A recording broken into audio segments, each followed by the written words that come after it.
Welcome to the Subnational Governance Program, FCDO, and SDPI consultative session titled Aggregating the Evidence Shock Responsive Social Protection Delivery Mechanism in Pakistan.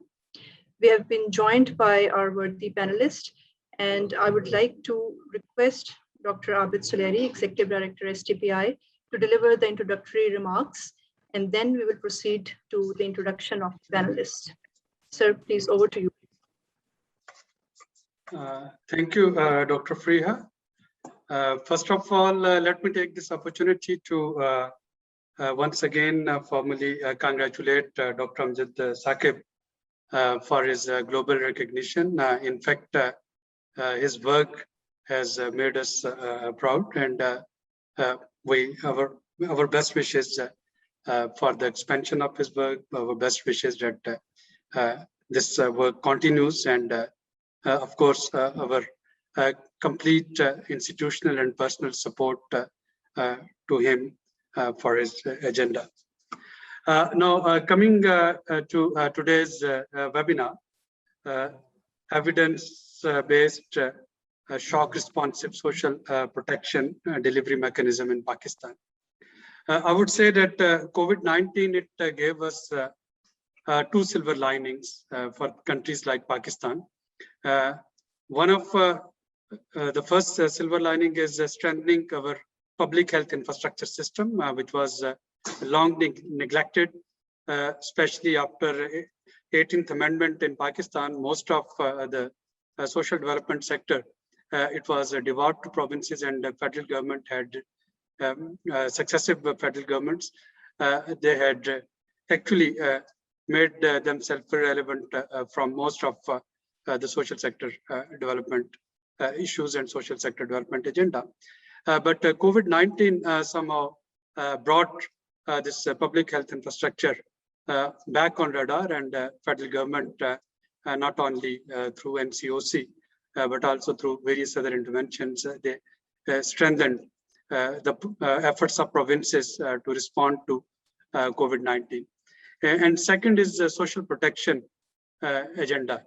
The social safety nets and social protection that got, I would say, second life after COVID in countries like Pakistan, where it was realized that ignoring this social protection, the pain of COVID-19, that would increase manifold, and hence whatever the scarce resources the government had, they actually then spent it for providing some sort of relief or some sort of stimulus. Now, I'm a preview of evolution of social protection agenda in Pakistan. I remember back in previous government's time, both Drs. Sania Nishtar and I and Qazi Azmat Isa, three of us, we were part of a subgroup of at that time Prime Minister's Economic Advisory Council, which was given the task to work on strengthening social protection system. And one of our recommendations was that different social protection measures and social safety measures going on randomly at various federal and provincial, under various federal and provincial governments, those need to be consolidated and brought under one umbrella. During previous government, that recommendation couldn't got sailed, but this government through SAS program has tried to consolidate many of the overlapping social protection programs, many of the overlapping social safety net programs, and at least now we have a single window for most of social protection agenda in the country. Second, when one talks of evidences, I would say that the appetite for data and appetite for evidence has increased manifold during COVID, but also under this current regime. And I can quote two examples in which SDPI is directly involved. The first one is our food security dashboard that we, the portal that we prepared under the instruction of Prime Minister of Pakistan. That portal, it collates scattered data on food demand, food supply, and food prices, which was scattered at the Union Council level, the C level.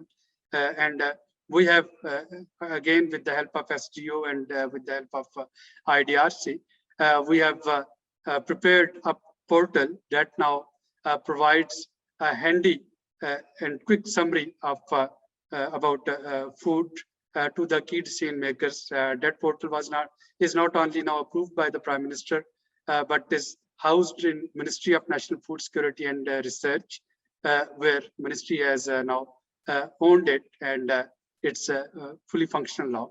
And that shows that how civil society organizations, with the help of course, development partners, can bring policy changes through their credibility and through some of the things which are the policy asks of the policymakers. And on similar lines, we are also now preparing an energy security portal. But beyond that, if one looks at NSCR and linking it with some of the data and some of the evidences, National Socio-Economic Registry Survey, it would, of course, serve the purpose of better beneficiary identification. It would serve the purpose of providing evidence-based incidents, who to approach and where. But it would also be an important tool in providing targeted subsidies.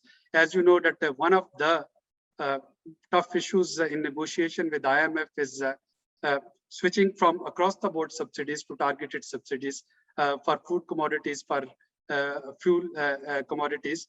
And of course, this National Socio-Economic Registry, which is the data which is collected on computer devices, on smart devices, where we have GPRS coordinates for all the respondents, that triangulated with FPR data and with the NADRA data would be an extremely useful tool to identify the target beneficiaries for different social protection measures and also for targeted subsidies. So to me, glass is more than half full when we are talking of evidence-based interventions, especially on social protection. Of course, we know the limitations of government. We know the limitations of different stakeholders, especially in the public sector. And that's where the role of civil society organizations, the role of independent think tanks, and role of development partners, that becomes extremely crucial, not only to build capacity of public sector in collecting the data, but also to interpret data for data visualization and to enable it for a quick and better decision making. Again, thanks all the distinguished panelists who have joined today. I'm looking forward for this learning opportunity to get myself educated, and I hope that the outcome of this series of webinar that would help public sector organizations, especially those in social protection, to be able to utilize the support of organizations like FCDO and organizations like SDPI, and there are quite a few of them. It's not only FCDO or SDPI. We need to identify them, and we need to work in collaboration, work together so that we can create a collective impact. Thank you, Faria, for giving me this opportunity, and over to you. Thank you very much, Dr. Abid Suleri. Now, moving on to the introduction of the chair of the session and the worthy panelists. We are very fortunate to have Dr. Amjad Saqib, founder of Akhuwat, as the chair of the session. Dr. Amjad Saqib is a development practitioner, philanthropist, and founder of Akhuwat, one of the world's largest interest-free microfinance programs. Professional expertise and employment history include public management, poverty alleviation, social development, governance, and educational reforms in Pakistan. He is the recipient of several national awards, including Satara Imtiaz, and recently he received Ramon Magsaysay Award in 2021 for his organization's interest-free loan program. As worthy panelists, we have Ms. Saima Liaquat Ali, Program Director, National Poverty Graduation Program, who has worked in the field of human rights and development for over 25 years with experience in Pakistan and overseas. She is currently leading the National Poverty Graduation Program and Government of Pakistan Interest-Free Loan Program with the aim of supporting poorest household out of poverty. Next, we have Ms. Beenish Fatimah Sahi, Chief Executive Officer, Punjab Social Protection Authority. She's responsible to oversee all matters related to the policy making and practices of PSPA, providing strategic leadership to the organization and supervising the process of policy conception. Then we have Mr. Musharraf Khan. He's representing the Planning and Development Board, KPK, and he is the Project Director of Social Protection Reform Unit at KPK. We also have the presence of Mr. Mazhar Siraj. Mr. Mazhar Siraj is Senior Social Development Advisor at UK Foreign Commonwealth and Development Office based in Islamabad. He has 2 decades of work experience in social policy, social protection, human rights, inclusive service delivery, and disability inclusion. We are also having the presence of Dr. Sohail Anwar, former CEO PSPA and currently Advisor Governance and Social Protection Subnational Governance Program Punjab. Dr. Sohail Anwar actually has a lot of efforts and contribution for organizing this series of consultative session. He was the founding CEO of Punjab Social Protection Authority, where he served for 5 years. He holds a DPhil in poverty from the University of Oxford and has led the COVID Response Social Protection Committee of the Punjab government. And he is the lead author of the KPK Social Protection Policy and the co-author of COVID Responsive Rise Strategy and Social Protection Policy of Punjab. We also have with us Dr. Vaqar Ahmed, Joint Executive Director, SDPI and Advisor Governance, Subnational Governance Program, Khyber, Pakhtunkhwa. And he holds extensive policy-making experience related to government and private sector. Last but not the least, we have the honor of having Dr. Alia Hashmi with us.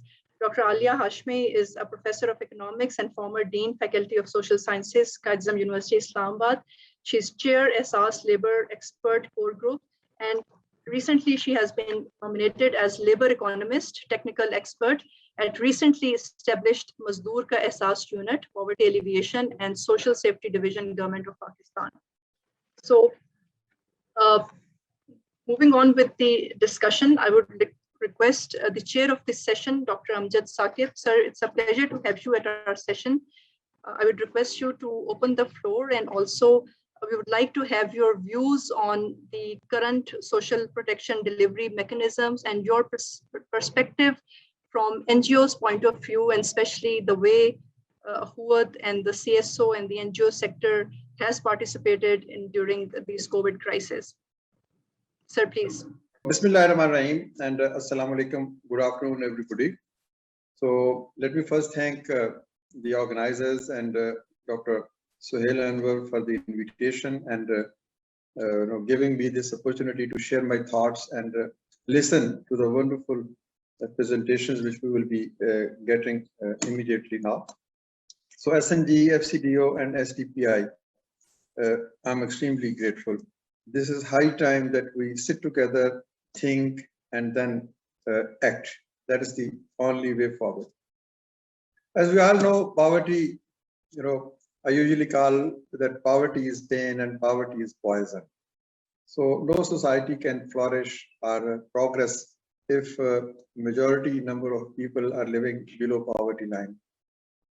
It not only is dismal with the respect of an individual, but collectively thinking, the poor people are unable to contribute for the economy or the social betterment of the society.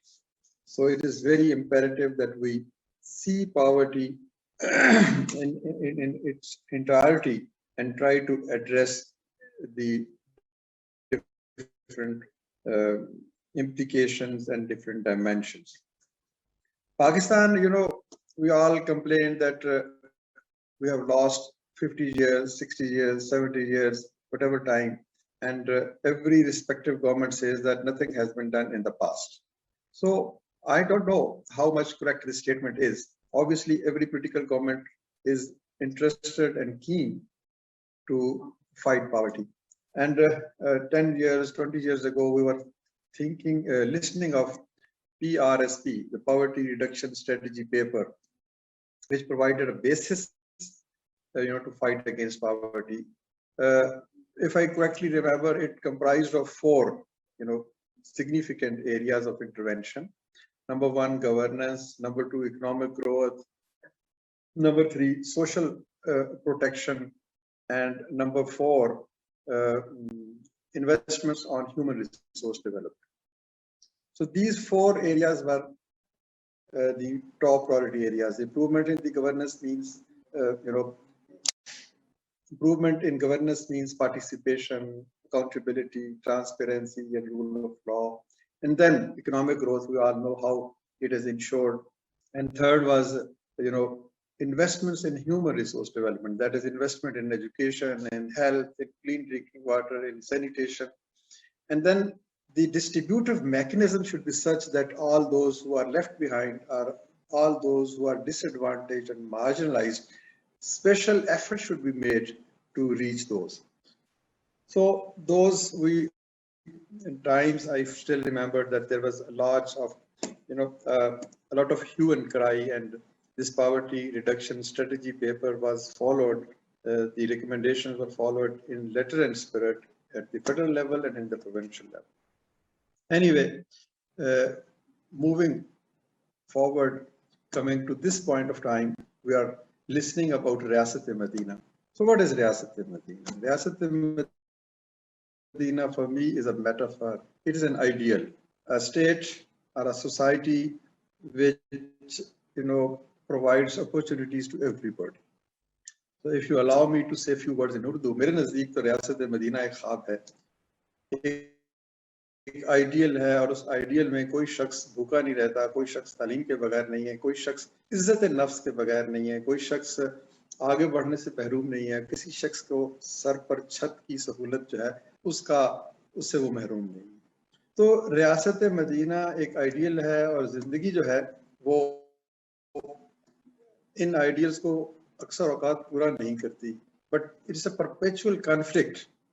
Idealism जो है वो जिंदगी से की गई ऐसी जिद है कि कभी कभार वो जिद पूरी भी होती हुई कहीं ना कहीं नजर आती है। तो जब हम एक रियासत-ए-मदीना की बात करते हैं तो फिर हमें पूरा वो सोशल प्रोटेक्शन का मैकेनिज्म और इकोनॉमिक डेवलपमेंट और ग्रोथ का मैकेनिज्म लाना पड़ेगा, जो इस्लाम के दिए हुए उसूलों के साथ चलता है, और जिसमें कंपैशन है, जिसमें सेक्रीफाइस है, जिसमें फिलैंथ्रोपी है, जिसमें गिविंग है, और सबसे बढ़कर उसमें सूद नहीं है। बहरहाल इसके कितने हिस्सों को हम पूरा कर सके हैं, कर रहे हैं, या क्या करेंगे मुस्तकबिल में, ये एक बहुत बड़ा सवालिया निशान है। बट आइडियल इज करेक्ट, जो अल्टीमेट विजन है वो बिल्कुल दुरुस्त है। अब उस तक पहुंचने के लिए हम क्या हिकमत अमली इख्तियार करते हैं और कितनी पॉलिटिकल विल और कमिटमेंट और रिसोर्सेज लेकर आते हैं, ये अभी वक्त बताएगा। इस वक्त जो हमारे मसाइल हैं उसमें सियासी मसाइल, मुआशी मसाइल, समाजी मसाइल, और फिर उसके ऊपर कोविड ने जो इकोनॉमिक ग्रोथ को एडवर्सली इन्फ्लुएंस किया, दैट इज एक्सट्रीमली इम्पोर्टेंट। कि कोविड की वजह से ना सिर्फ इकोनॉमी हिट होती है, बल्कि हेल्थ और इसके अलावा साइकोलॉजिकल और इमोशनल जो डायमेंशंस हैं किसी भी सोसाइटी के अंदर रहते हुए, कि लोग खुश हैं कि नहीं, और वो किस किस्म का मिजाज उनका बन गया है, और कैसे वो जिंदगी गुजार रहे हैं या गुजारना चाहते हैं। तो इन सारे सवालों का जवाब हमें नहीं मिला। हमने कोविड को सिर्फ हेल्थ इशू समझा है, लेकिन मेरे नज़दीक ये एक इमोशनल वेलबीइंग है, और इसकी जो ईगर जो इम्प्लीकेशंस हैं उनको अभी तक हम फुली समझने से मैं समझता हूँ कि काफिर है। अब अगला सवाल ये आता है कि इन सब मसाइल का हल क्या है? क्या हुकूमत के पास इतने मसाइल हैं कि वो जादू का कोई ऐसा चराग जिससे इकोनॉमिक डेवलपमेंट भी हो जाए, सोशल इंडिकेटर्स भी बेहतर हो जाएं, और मुआशरे के महरूम तबके हैं उन तक भी हम पहुंच पाएं? लेकिन ये मुश्किल नजर आता है। आमतौर पर यह भी कहा जाता है कि सोसाइटी के जो 3 most important pillars, state, private sector और सिविल सोसाइटी, इनकी कोलैबोरेशन से हम एक ऐसा मुआशरा बना सकते हैं जिसमें हर मसाइल का हल ढूंढने की कोशिश की जाती है। हुकूमत इनेबलिंग एनवायरनमेंट भी देती है, अपने वसाइल भी देती है। प्राइवेट सेक्टर अपने तौर पर जो इकोनॉमी के ऊपर इन्फ्लुएंस करता है, ग्रोथ के ऊपर इन्फ्लुएंस करता है, और उसके बाद ट्रिकल डाउन इफेक्ट के तहत पॉवर्टी को हम कम करते हैं। सिविल सोसाइटी का एक अपना रोल है, एनजीओ क्या करती हैं, कॉम्प्लीमेंट करती हैं, सप्लीमेंट करती हैं, रिप्लेस नहीं कर सकती ये स्टेट के रोल को, लेकिन बहरहाल दूर दराज इलाकों में जहाँ हुकूमत पहुँचने से कासर है वहाँ पर पहुँचती हैं। वो बहुत सारे वसाइल जो हुकूमत को नहीं मिल पाते बिकॉज ऑफ ट्रांसपेरेंसी इशूज, लोग ट्रस्ट करते हैं एनजीओ पर। तो उस हवाले से आप देखें कि सैलानी का नाम है, इंडस अस्पताल का नाम है, SIUT का नाम है। अब इंडस अस्पताल का जो बजट है हेल्थ का, वो हुकूमत बलोचिस्तान के हेल्थ के बजट से ज्यादा है।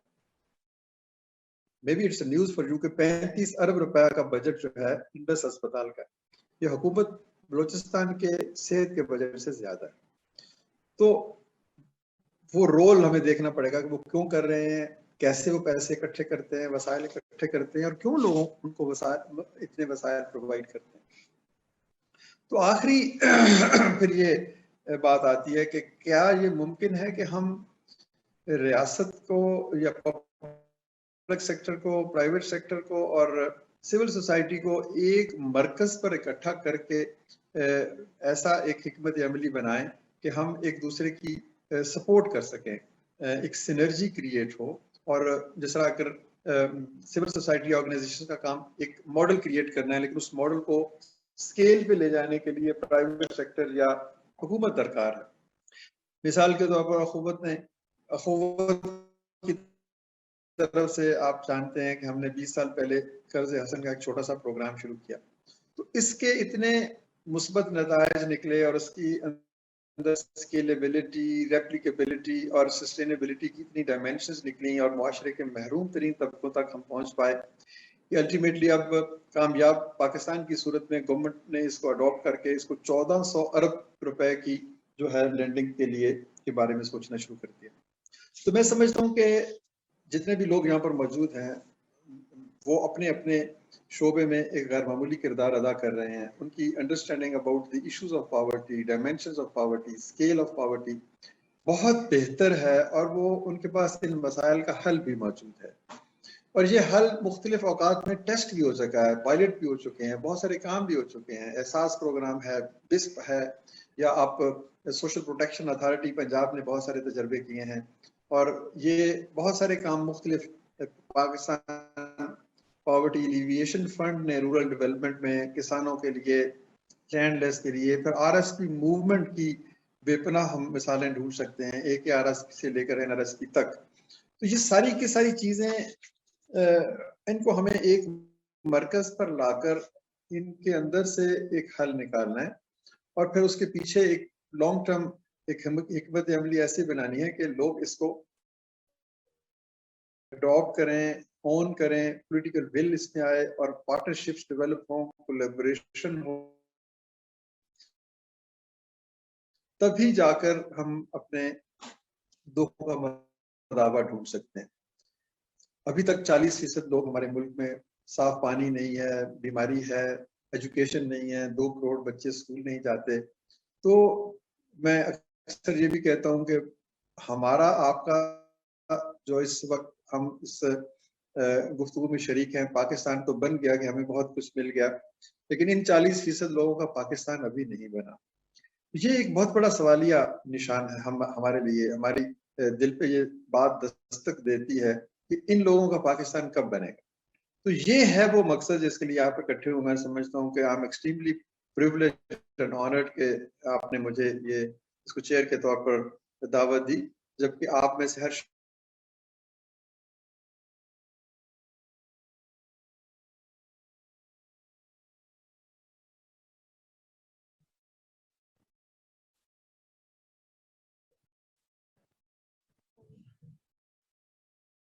program is having connectivity problem.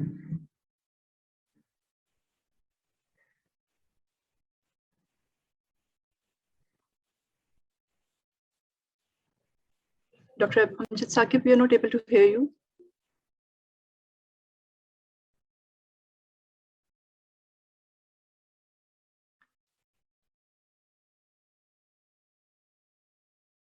So I think so.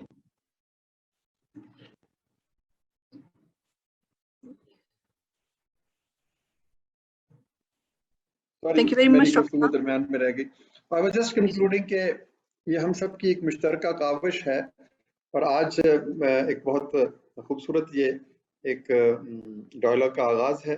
मुझे यकीन है कि इसके नतीजे में हम किसी बेहतर नताइज पे पहुंचेंगे. Thank you very much for the organizers and extremely warm welcome to all the participants, and we are very eager to listen to you and learn from you. Thank you very much. Thank you very much, Dr. Saab. Thank you very much. So Dr. Amjad Saqib highlighting multiple dimensions concerning social protection that pandemic has brought in, along with the role of NGO sector and creating synergies among key players, the state and the private sector and the CSOs. So moving on, I would like to request Ms. Samia Liaquat. So Ms. Samia, the COVID-19 pandemic has triggered an unprecedented expansion of social protection programs and systems worldwide and urged the need for expansion and adoption of the existing ones. In this context, we would really like to hear your views on the current recently delivered social protection delivery mechanism, the one that is shock responsive, and especially from the perspective of a poverty graduation expert. What are your views? Whether are these sustainable mechanism? There's a need to improve them, or it was delivered. Please, Ms. Samia. Ms. Samia, you're mute. Please kindly. Thank you, Dr. Faria. And thank you to SDPI for inviting us to make this presentation. I want to just provide regrets from Qazi Azmat Isa Saab, who is the CEO of Pakistan Poverty Alleviation Fund, as he was unable to be present in this session. But for us, of course, COVID was a very challenging time. And as PPAF works with civil society organizations to provide a mix of interventions to the poorest households across the country, a lot of these are BISP beneficiary households. The whole challenge of COVID-19 was something that we look upon as a learning and really with the idea that as we move ahead, both government and civil society, when we face other kinds of shocks or pandemics, that we need to keep in mind some of the learnings that have come about due to the whole COVID situation. So just going quickly over some of the impacts of COVID. So we saw that there was a 59% decline in the monthly income amongst the households that we target, the poorest households, due to the joblessness, the layoffs, the lockdown situation, reduced economic activity. And the income of daily wages fell by 64%. Household expenses, obviously, even on food and other necessities, declined by an average of 10%. And households themselves reported to us that there were huge shocks in terms of their livelihoods, their ability to earn and their ability to continue the economic activity that they had been doing. Asas Emergency Cash was the response that the government developed under Dr. Sania Nishtar and the Asas strategy. And it really was something that they developed within the span of a couple of months. It required a lot of input from a number of various stakeholders. And what was very interesting was that, one of the big, I think, positives that Pakistan has is the fact that we already had a database, the National Socio-Economic Registry, the NADRA database that is utilized for the current social protection, which is the BISP, and to provide over 5 million households a quarterly stipend. So using the basis as of this socio-economic registry, the government was under Asas Emergency Cash was able to deploy very, very quickly. Obviously, there were some issues with the current BISP registry. It is over 10 years old now, so it lacks relevance. And what we see when PPF goes into the field, when we work with people, when we do our own, rankings, poverty rankings, we find that in certain areas, there is at least a 30 to 40% differential between who are the current poor and who were identified by BISP in 2008-10 as the poor and who are still getting stipends from them. So there is this kind of discrepancy. However, the EEC really did try to take account of this discrepancy, where they actually tried to expand the coverage of emergency cash to those that were beyond just the normal regular 5 million BISP beneficiaries. And how did they do this? They went up to 38 on the NSCR, so the poverty scorecard of 38, whereas the current BISP scorecard is 16.17. They looked at households who were new households, who had never been registered under the old BISP. And these households, along with other households who were jobless, etc., could apply for the emergency cash using the SMS messages and providing their CNIC number. And then what SAS did was they would go back to the provinces and tell the provinces that please provide us district listing. These are the lists that we have gotten based on the SMS applications we've received. You need to use a specific set of criteria to really quickly assess whether these households are poor and are eligible to receive the benefits of the 12,000 rupees for the 4 months. So the rollout then for around, I think, over 12 million households happened between April to June 2020. And there were obviously implementation difficulties during the rollout, right? Specifically, there was the lack of social distancing, where you have a public health epidemic, you have a crisis where you are trying to control the movement of people, the intermingling of people, and here you have the cash handouts being given, where you've got huge crowds gathering to get what they receive, what they need. So this was very much a big issue. The second issue, sort of, this which links into this, was the fact that really financial deep and technology have, right? So you don't have people who have mobile bank accounts that they use regularly. Mobile banking is not so familiar as yet. So the transfer of cash through mobile accounts or mobile wallets was not really very effective or efficient. Regardless, the EEC had a tremendous impact, because wherever we went in the projects with the poorest communities, we heard back from them that yes, they had received the money. The communication campaign they looked at, they carried out, was very strong. So the entire country knew that there was some benefit coming to them from the government as a result of the economic impact of the lockdown. What were some of the big gaps that we saw? We know that informal workers make up 80% of our workforce, so approximately 72 million people, right, as according to ILO. And these are people who are not eligible for social protection, but have been hugely negatively impacted by the lockdown, and they sort of remain invisible. So they sort of, got left out of this. So a lot of your restaurant workers, a lot of workers working in urban areas, the jobs all came to a halt. They went back into the rural areas, but they were neither here nor there. They were not eligible for any cash handout. When we look at the coverage, there are a couple of research documents which show that at least 26 million informal workers who were affected significantly by the crisis were not able to be included in the social protection in the SAS emergency cash.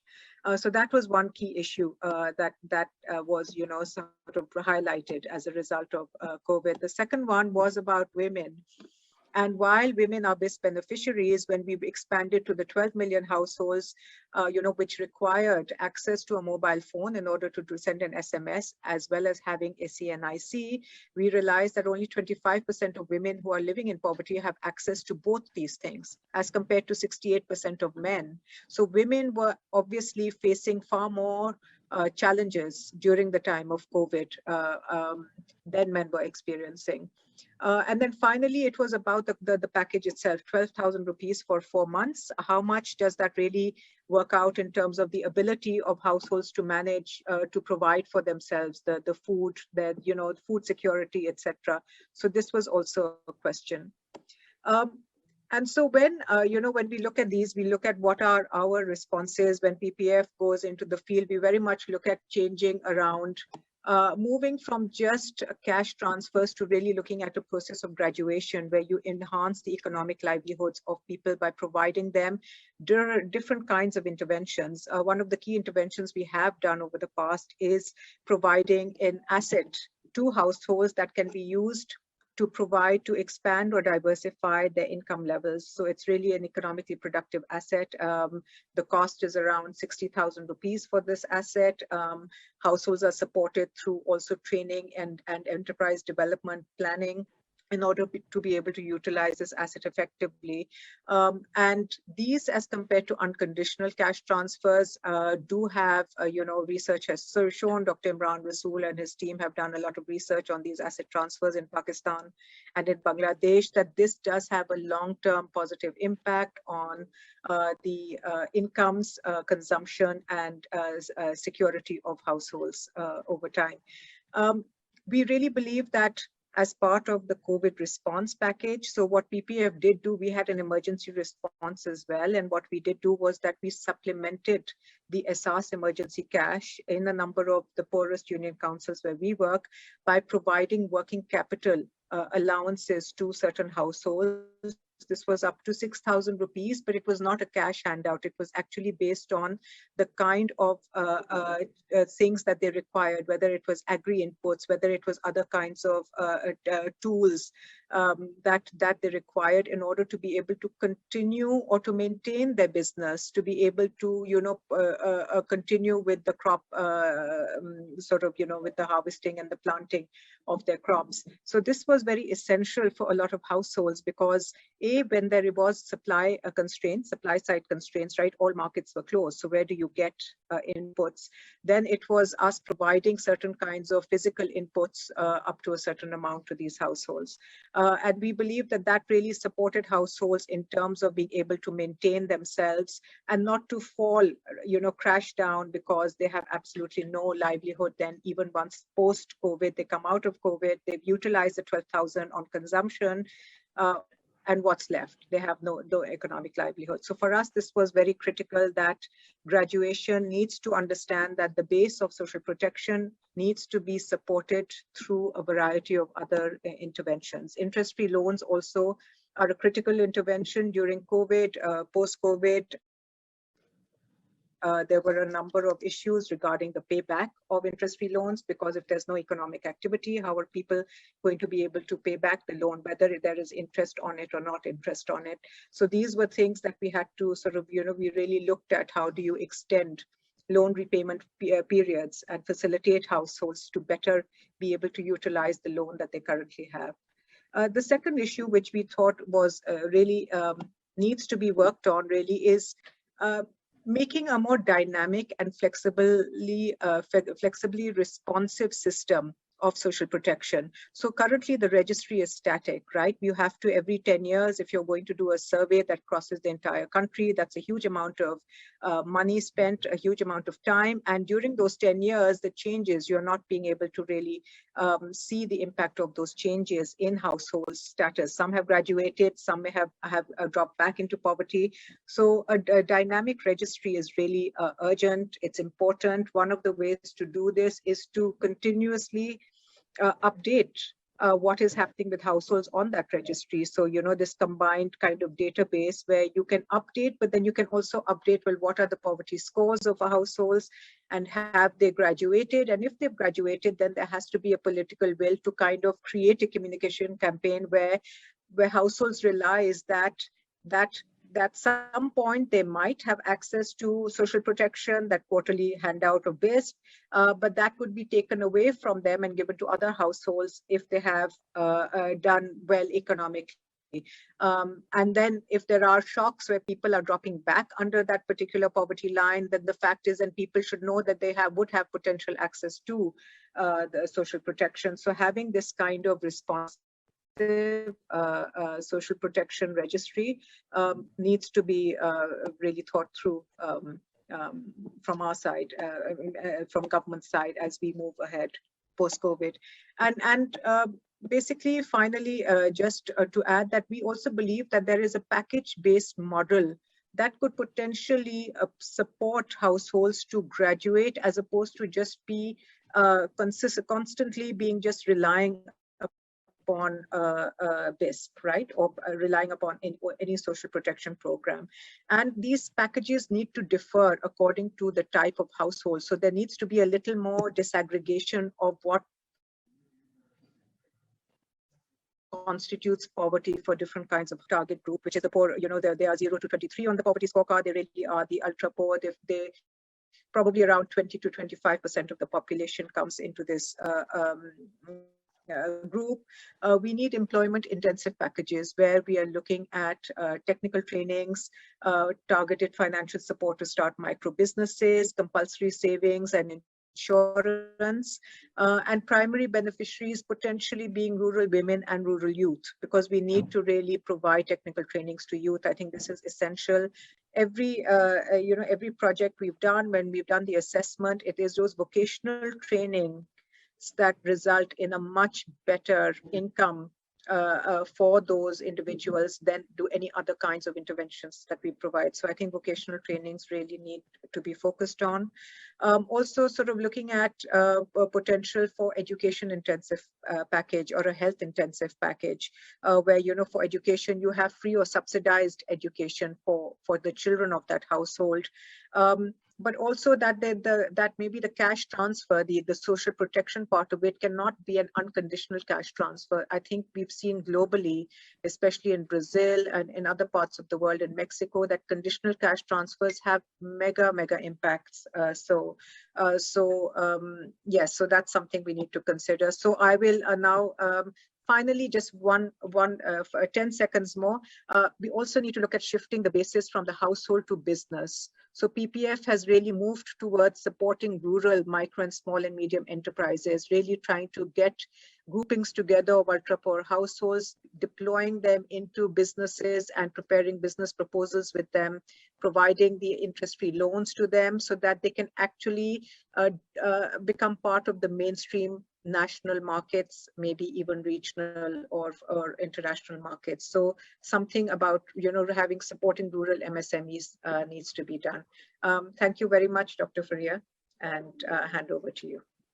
Thank you very much, Ms. Samia. Very insightful discussion.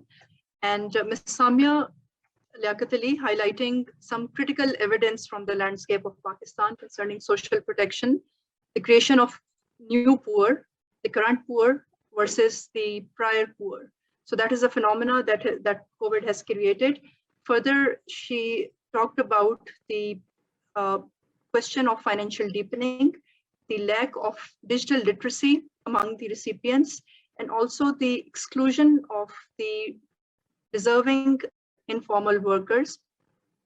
And further especially talking about the gender inequality in the rollout program, where 25% women have the access to mobile versus 68% men. So important pieces of evidence from Ms. Samia's discussion, and of course the role of Pakistan Poverty Alleviation Fund in contributing to policy making. Now moving on, I would like to invite Ms. Beenish Fatimah Sahi, CEO, Punjab Social Protection Authority. So ma'am, the pandemic has led to an innovation. The innovation in how social protection is delivered during crisis. So, and many countries, many developing countries have broken new ground in relation to delivery of social protection programs, and particularly for enrollment and payments.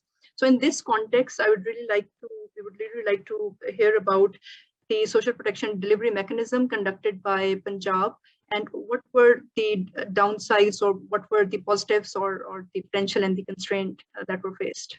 Please. Thank you very much, Dr. Fariha, and thank you very much, SDPI and SNG, for giving me this opportunity. I would especially appreciate Ms. Samia, because she has so eloquently and aptly summed up some of the issues that have been faced during this COVID.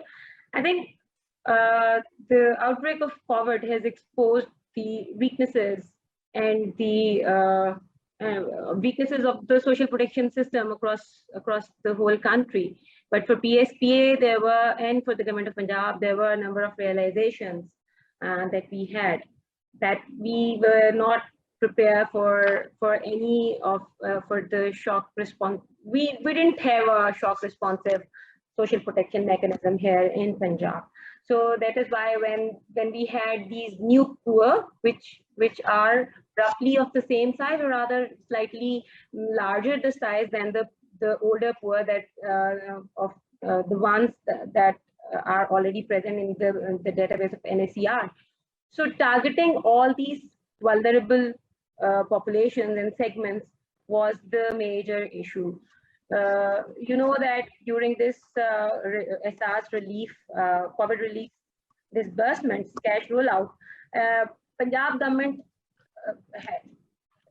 was like, it was an opportunity for government of Punjab to, I must phrase it like this, to establish complementarities. So we in collaboration with federal government, we supported federal government and helped them at the district levels and all for data collection and disbursement of those that COVID cash disbursement process and everything, and also diverted the amount or the fund that we had spared for COVID relief. Since we could not do it ourselves, we did not have those systems available with us. The greatest realization was that we depend so entirely on the database of BEST and National Socio-Economic Registry. We did not have any mechanism to target and to reach to the new poor. Unfortunately, the informality of the sector also contributed to that. If 80% of your labor force is informal, is employed in the informal sector, and we have no means of assessing the real need or the persons who actually are in the need of that assistance. So I think it was one of the failure of the system at that point. So learning from that experience, I think one good thing about what Government of Punjab did was that they responded very quickly, realizing all these shortcomings and flaws in the social protection mechanism. The need to reform was immediate, and the actions were taken within no time. That Punjab Rise framework, where it was decided to establish and formulate to take short-term and long-term measures, which require development of shock responsive strategies, which also required provincial spatial vulnerability index, development of spatial vulnerability index, so that at some level we have this this tool available with us to spend on the need of the area and according to the shock that that any area or any population, said population, might face in the future. Then also the need to have a socio-economic registry, maybe, because earlier the realization was that the NSER was a static database which was not fully providing us the support that that especially PSPA needed. But then the idea to have a provincial socio-economic registry was not that stringent, not that immediate and urgent. But at that, during the COVID, it realized that we need to have some mechanism, some means of inclusion or exclusion in this database, NSER's database, and also that the need to have a more dynamic registry. So it was decided to establish or prepare a provincial socio-economic registry, and then also the need to have an SP fund, social protection fund, so that we have access to capital or some capital spared that could be utilized for any such future incidents. Then also there was also a need and realization that we need to register the informal sector laborers, and there should be a mechanism where we could we register such workers and bring them into the formal sector. So and to have employment guarantee schemes. And then this rollout of Punjab SARS program. The PSPA has been working on this Punjab SARS program, but unfortunately it did not roll out any of its program before COVID, and this COVID stimulated this effort, and we rolled out and launched a number of initiatives to assist the population that were left out somehow left out of the assistance provided by COVID relief, or who had some additional vulnerabilities and need assistance.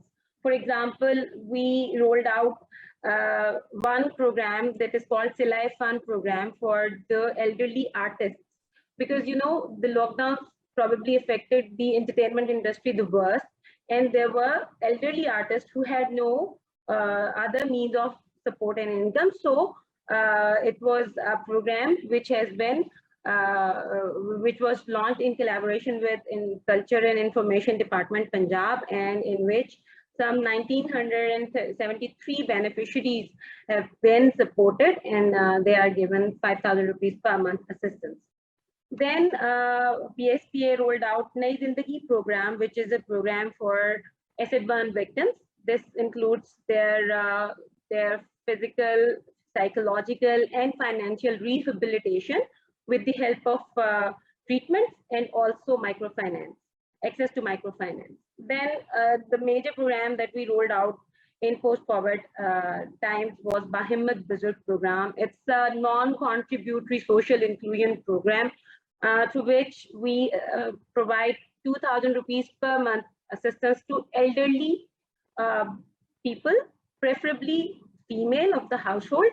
And these are the households that are not included in the Ehsaas Kafalat program. There, the threshold is 16.18 to 30%, 30 PMT score. And then we have recently launched a program called Masawat program, which is a program for transgender persons, elderly transgender persons, initially in the first phase, where transgenders of 40 years and above are provided an unconditional cash transfer and also job opportunities and vocational trainings and health facilities as well.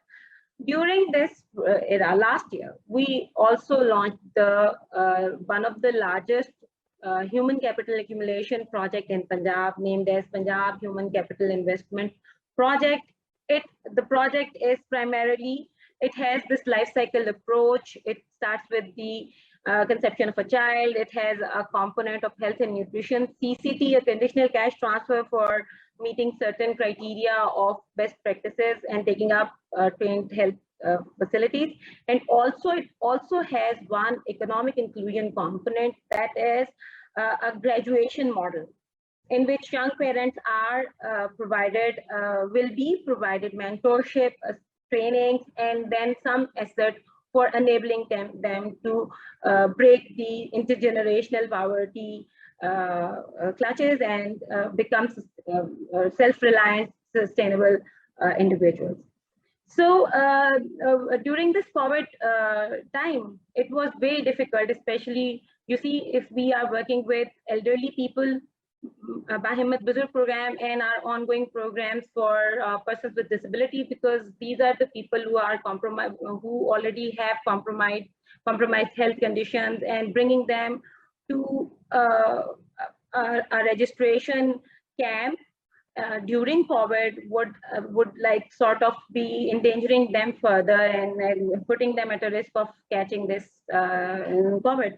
So we had to think out of the box, and we shifted to a more modern and innovative technique of BBS services. We now register our beneficiaries through BBS mechanism and with the help of our financial service provider, which is Bank of Punjab.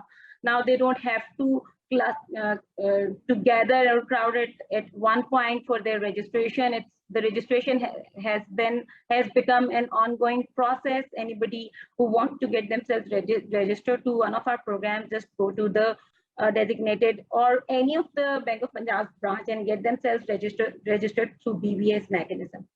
Then we also introduced this 8123, a short code message service, which is our way of gaining an inclusion or exclusion tool to the database. So through this short code message service, anyone can message on this number to see their eligibility, and if they are eligible, then to get themselves enrolled in that certain program. And this short code message service also works as it's a two-way communication. We use it. We can use it for information dissemination and for the grievance redressal and for other assistance, citizens feedback, for example. And this is one of the tools that we anticipate to use for preparing a dynamic socio-economic registry for the province. Then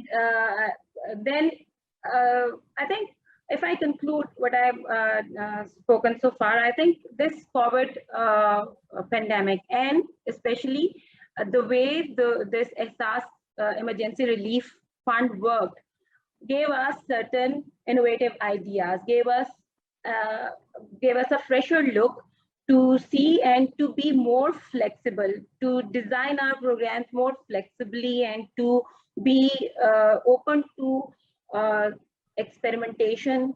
Maybe there is an idea that in our upcoming Hum Kadam program, which is the phasing up or scaling up of our persons with disability program, is we are thinking of introduction of advance payments, maybe to mitigate the effects of limited economic activities, or to provide them an opportunity to, or provide them a sufficient capital to maybe to start some work on their own for their economic inclusion and effects.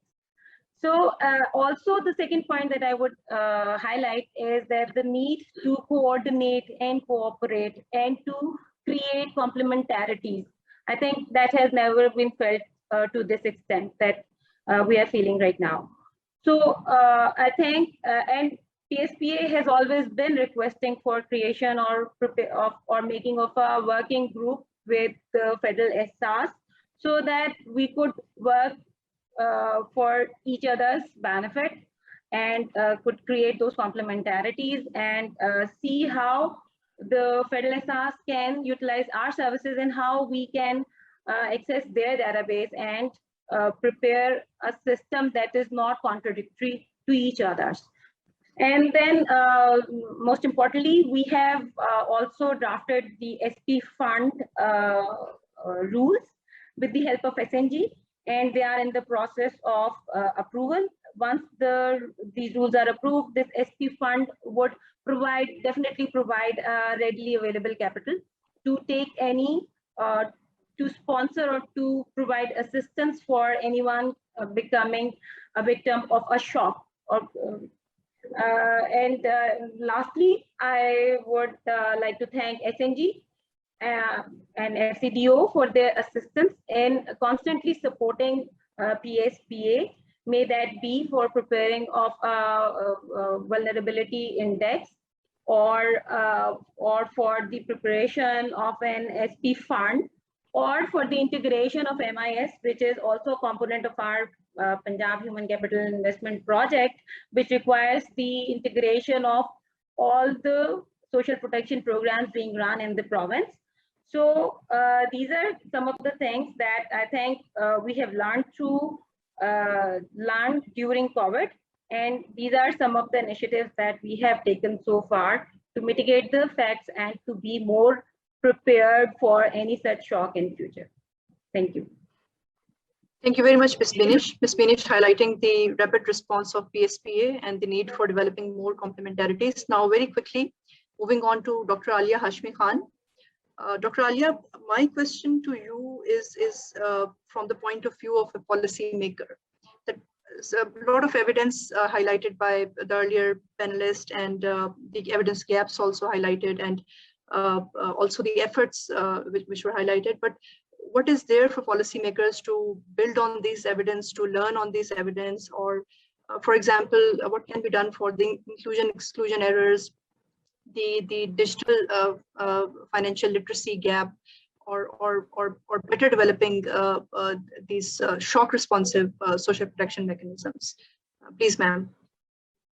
Okay, thank you, Faria, and thank you, SDPI, SNG, and FCDO for giving me an opportunity to contribute to this very important discourse on shock-responsive social protection mechanisms.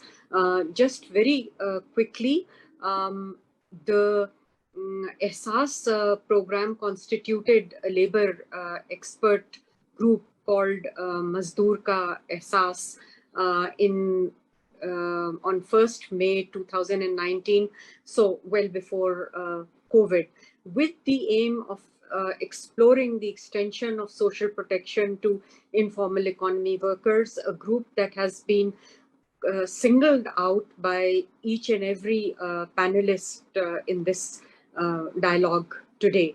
So we started work, and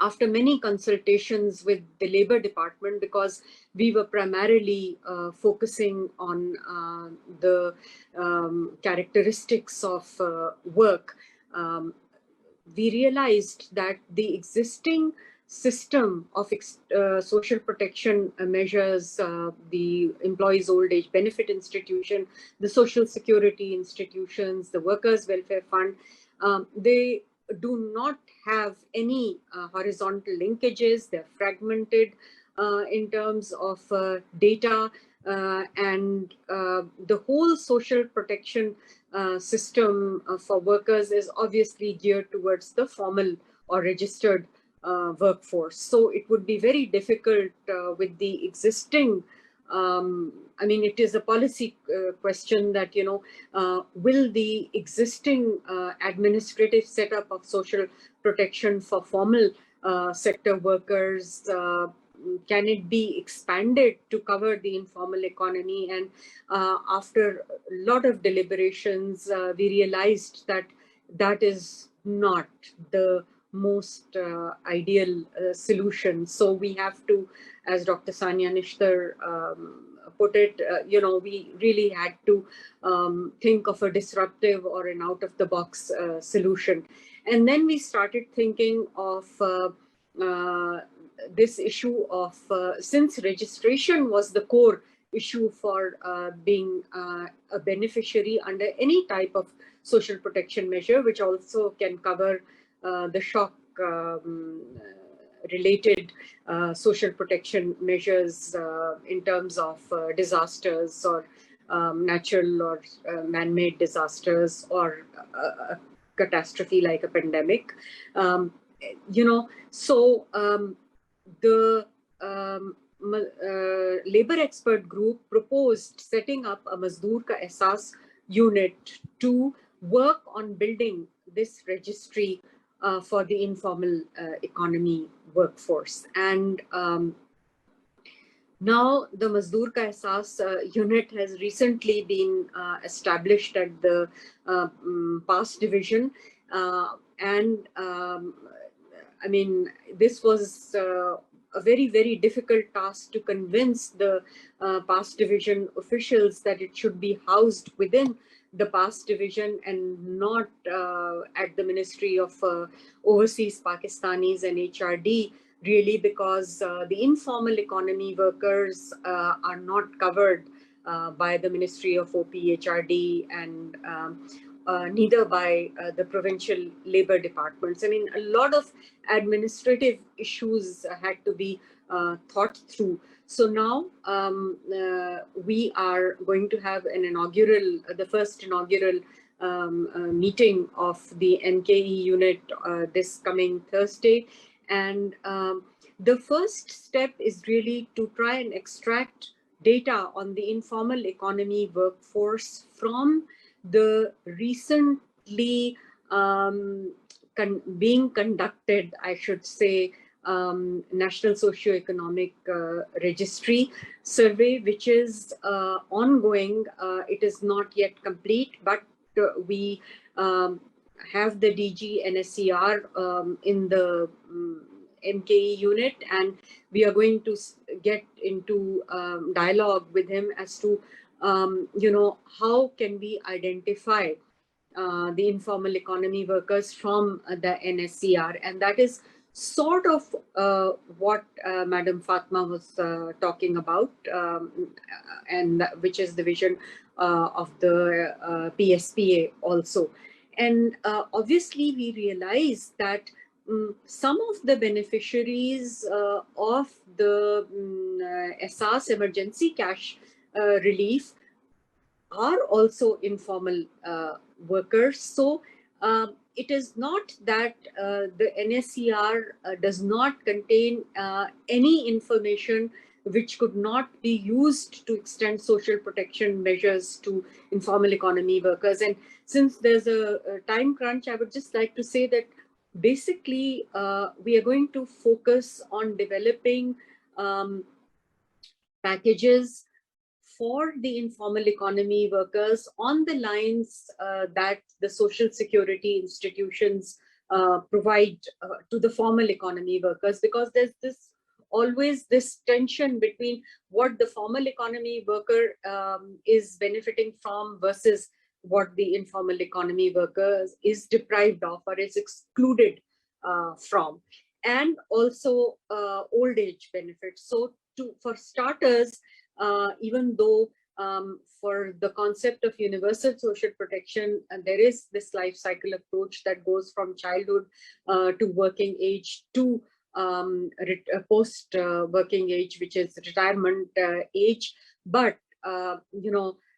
given the fiscal envelope, and let me be very clear that the leg recommended that both these packages would be partially contributory, because no government in the world can pick up the expense of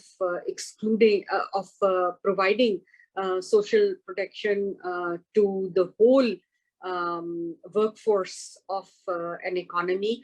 And Pakistan is also undergoing an IMF program. We have conditionalities to, in terms of cutting expenditures, and, so we have the economic landscape, fiscal economic landscape in view also. And Dr. Samia recently announced a global social protection platform in her meetings with other social protection leaders from the global south, actually. But the announcement was made through the permanent mission of Pakistan in New York just last month when she was there. This exchange of knowledge, exchange of information at a regional, at a global level is extremely necessary, because Pakistan is embarking on a road that it has really not traveled upon since the past so many decades.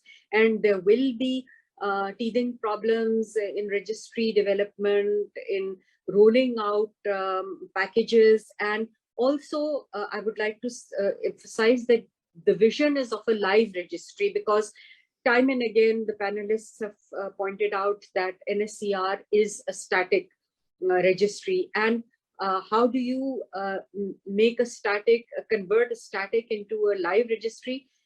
You all combine it with self-registration also, which I heard from the PSPA that they are also embarking on. So as the nominated labor expert and technical expert for the Mazdoor Ka Ehsaas unit at PAS division, I look forward to working together with the provincial social protection authorities, with SNG, to take this vision forward, because providing universal social protection cover and combining it with shock responsive social protection is a daunting task, and no one tier of government can do it alone. It has to be a very, very coordinated and a very cohesive complementary effort. So I just stop there, and I'll be happy to answer any questions in the Q&A if there are any. Thank you.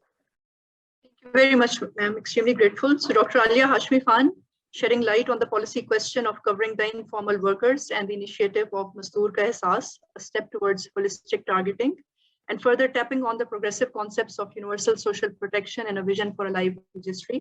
Now, moving on, I would like to invite Mr. Musharraf Khan. Sir, we are interested in knowing the social protection rollout mechanisms in Khyber Pakhtunkhwa in the context of COVID-19. And since you belong to the reform unit, we will be grateful if you can highlight some of the nature of the reforms, the precision in targeting of social protection, and some of the challenges. And I would request, if in the interest of time, if the views can be limited to 5 minutes time span. Thank you. Thank you, Dr. Fariha. Thank you. Assalamu alaikum. मैं कोशिश करूंगा कि मुख्तसर बात करूं KP के हवाले से। जो पेंडेमिक है, केपी का जो प्रॉब्लम है वो ये है कि जो हमारी मेजर सोर्स ऑफ इनकम है वो लेबर फोर्स है। तो not only down the country बल्कि वो ओवरसीज भी जो इसने हमें बहुत ज़्यादा इफेक्ट किया, और इसकी वजह से जो हमारी प्रोविंस में जो लेवल था पॉवर्टी का वो उसमें एक शिफ्ट आ गया। तो प्रोविंस ने इसको देखते हुए दो किस्म के मेजर्स लिए, एक शॉर्ट टर्म और एक लॉन्ग टर्म। शॉर्ट टर्म में तो हमने जो हेल्थ डिपार्टमेंट के जो सिस्टम था उनको इम्प्रूव करने के लिए वो फैसिलिटीज एक्सटेंड करने का और उस पर फोकस किया गया। सेकेंडली जो फेडरल गवर्नमेंट का एहसास प्रोग्राम के थ्रू जो कैश ट्रांसफर था उसको हमने स्ट्रीमलाइन किया और डिस्ट्रिक्ट के लेवल पे हमने डेटा इकट्ठा किया, उसको क्रॉस मैच किया और कोशिश की कि लोगों को जल्द फैसिलिटी पहुंच जाए। तो ये हमारे शॉर्ट टर्म थे। लॉन्ग रन में जब हमने सोचा तो हमें बहुत सारे चैलेंजेस जो है वो प्रोविंस में दरपेश थे। हमारे यहाँ कोई इंटीग्रेटेड पॉलिसी नहीं थी सोशल प्रोटेक्शन के हवाले से। जो जितने भी स्कीम्स थे वो हर एक डिपार्टमेंट साइलो में काम करता था और कोई इंटीग्रेटेड पॉलिसी नहीं थी। वो कॉस्मेटिक नेचर के एक्टिविटीज हर एक जगह इम्प्लीमेंट हो रही थी। तो इस पे सोचा गया कि एक हमारे पास एक सोशल प्रोटेक्शन पॉलिसी होनी चाहिए, और उस पॉलिसी को बनाने में जब हमने चैलेंजेस को देखा, जो हमारे सामने चैलेंजेस थे, उनमें से जो मेजर चैलेंजेस थे उनमें inadequate legal framework, institutional capacity और गवर्नेंस का प्रॉब्लम था, एफिशिएंसी और ट्रांसपेरेंसी का प्रॉब्लम था, lack of shock responsiveness, inadequate funding का प्रॉब्लम था, और इसके अलावा जो फ्रेगमेंटेशन और डुप्लीकेशन और पूर टारगेटिंग मैकेनिज्म, ये वो इश्यूज थे जिनको जो चैलेंजेस थे और जो हमें दरपेश थे। तो इसमें हमने जो है वो एक कोशिश की कि हम जो है उन चीज़ों को देखते हुए अपनी एक पॉलिसी जो है वो बना ले। तो हमारी खुशकिस्मती है कि डॉक्टर सोहेल साहब हमारे साथ मौजूद है। इन्होंने ही इस प्रोसेस को लीड किया केपी में, और हम जो है वो अल्टीमेटली अब एक पॉलिसी बनाने में कामयाब हो गए जो बिल्कुल फाइनल स्टेज में है अभी, और जो कैबिनेट में के पास अप्रूवल के लिए गई हुई है, इंशाल्लाह वो आ जाएगी। इसके अलावा हमने कोशिश की कि हम जो है इस पॉलिसी को ट्रांसलेट करें स्ट्रेटजी में, और हम स्ट्रेटजी अभी इस प्रोसेस में है कि हम शुरू कर रहे हैं कि हम अपनी एक प्रोविंशियल स्ट्रेटजी बना लें, और उस स्ट्रेटजी के अंडर जो है हम मुख्तलिफ वर्क प्लान्स बना दें ताकि हम लॉन्ग रन में इस काबिल हो सके कि जो हमारा जो पूरा प्रोसेस है वल्नरेबल के आइडेंटिफिकेशन से लेके उनकी ग्रेजुएशन तक, ये पूरी के पूरी हम जो इसका अहाता करें ये पॉलिसी, और हम एक रोड मैप बनाने में कामयाब हो जाएं। अब ये हमारी जो सेकंड वो है एक्टिविटी है जो स्ट्रेटेजी की है, वो उस पर हम काम कर रहे हैं, और वो भी इंशाल्लाह हम कोशिश करेंगे कि with in a few months इसको भी बना दे। इसके अलावा हमने जो हमारे साथ जो मेजर जो प्रॉब्लम है वो डेटा का था। प्रोविंस में जो है वो कोई ऑथेंटिकेटेड डेटा अवेलेबल नहीं है। तो इस सिलसिले में हमने जो है वो सोशल वेलफेयर डिपार्टमेंट में रजिस्ट्री का एक मैकेनिज्म शुरू किया हुआ है। फिलहाल हमने स्टार्ट लिया हुआ है पीपल विद डिसेबिलिटी के साथ। जो पीपल विद डिसेबिलिटी है उनकी हम रजिस्ट्रेशन कर रहे हैं प्रोविंस में। इसके अलावा हमने ज़कात डिपार्टमेंट में भी जो मुस्तकीनी ज़कात है उनकी भी हम रजिस्ट्रेशन हमने शुरू की हुई है, और ग्रेजुअली हम दूसरे डिपार्टमेंट्स तक भी एक्सपेंड करेंगे, और अल्टीमेटली एक इंटीग्रेटेड MIS अपना बनाएंगे जो ताकि जिस वक्त हमें ज़रूरत हो तो वो रेलेवेंट डाटा हमें इजीली अवेलेबल हो। ये हमारी जो है वो सेकंड वो है इसमें।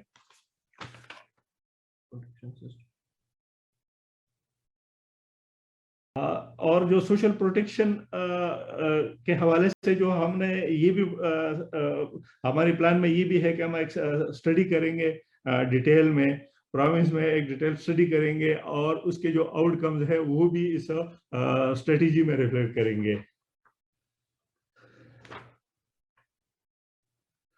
जो हमारी सोशल प्रोटेक्शन स्ट्रेटेजी है उसमें हमने जो इंटीग्रेशन के अलावा हमने इसको फ्यूचर में एक अथॉरिटी बनाने की भी हम सोच रहे हैं। अभी वो एक राष्ट्र पे है, लेकिन एक प्रपोजल है बहरहाल कि अल्टीमेटली जो एक इंडिपेंडेंट अथॉरिटी हो जो इन सारी चीजों को लुक आफ्टर करे।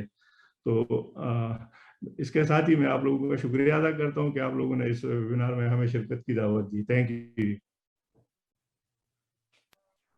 very much, Musharraf Saab. Musharraf Saab talking about the policy reforms and transition to a strategy level, and also drawing attention to the data gaps and the initiative taken by the KP government concerning social protection deliverance. Now, very quickly, I would request Mr. Mazhar Siraj Khan. Mr. Mazhar Siraj Saab, I would like to have your take on social protection delivery mechanism in Pakistan from the lens of an international development network player, and especially if you can comment on the possibility of vertically aligned federal and provincial programs, the concept of complementarities that were pointed out by the CEO PSPA, since you work with FCDO works with in federal capacity and also with the provincial entities.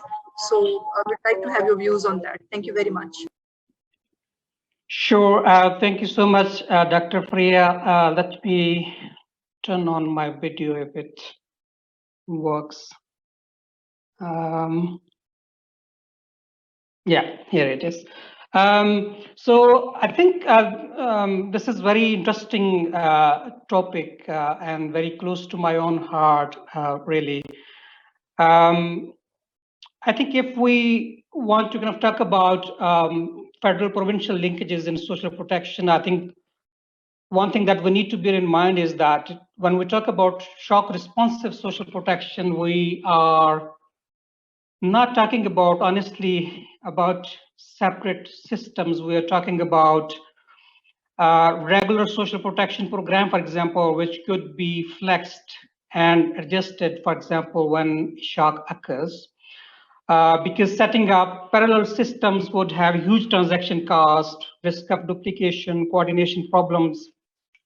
I think the only scenario where you could have other supporting mechanisms are, for example, disaster risk management or humanitarian response or social protection done through NGOs. I mean, those are the systems which normally run in parallel with government-managed social protection programs.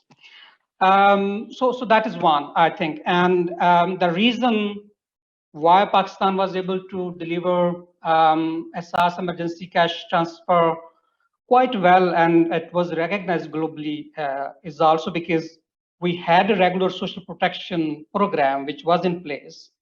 It had a good targeting system in place. It had excellent electronic payment methods which could be flexed in relatively shorter time frame. So that, I think that was one of the main reasons why Pakistan was able to respond so well. I think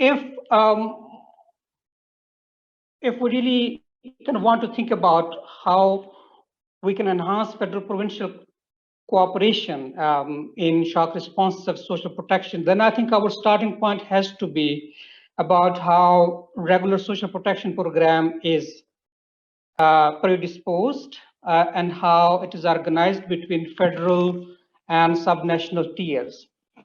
And globally, if you look at the literature, that is where it kind of all starts. Now, starting maybe with a kind of very brief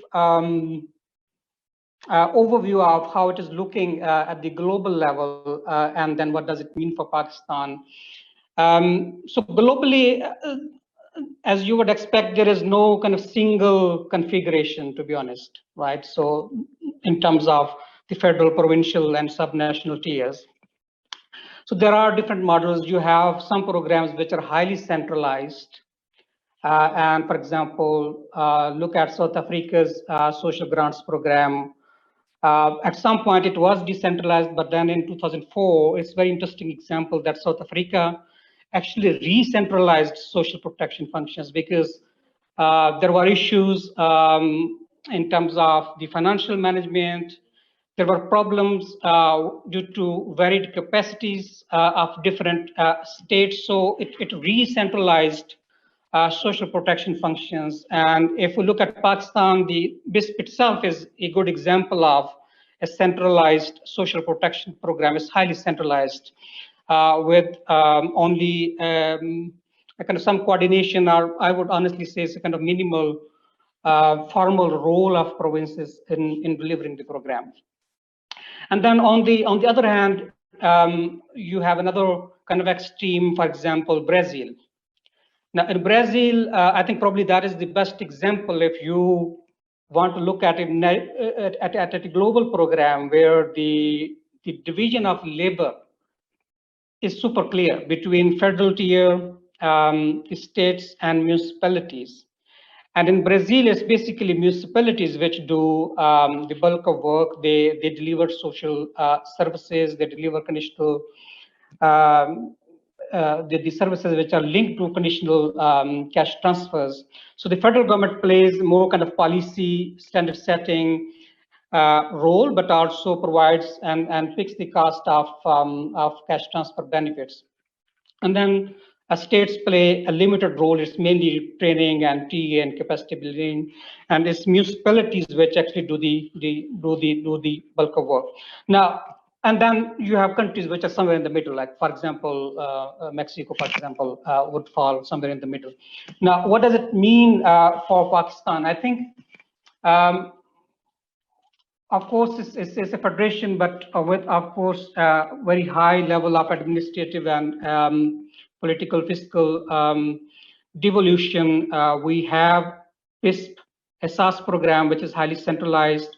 We have provinces which have their own social protection initiatives. Punjab, in a way, has kind of led the example by setting up its own social protection authority, and then other provinces have are at different stages. But